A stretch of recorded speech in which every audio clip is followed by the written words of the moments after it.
La verdad que muy bien, muy contento. Ver sonreír a cada niño y ver cómo disfrutan es una alegría y espero volver pronto.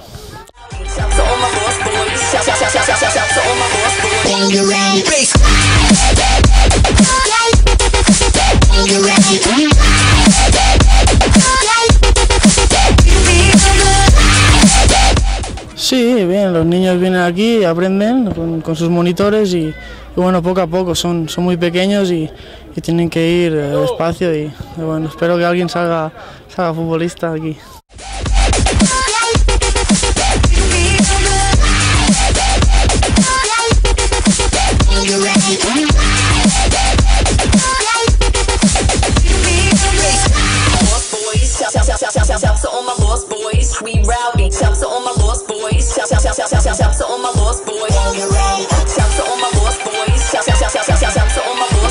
Ha sido muy divertido, me lo he pasado muy bien con mis amigos, con mis compañeros, además con jugadores de fútbol profesional.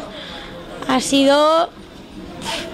no hay palabras para describir lo divertido que ha sido.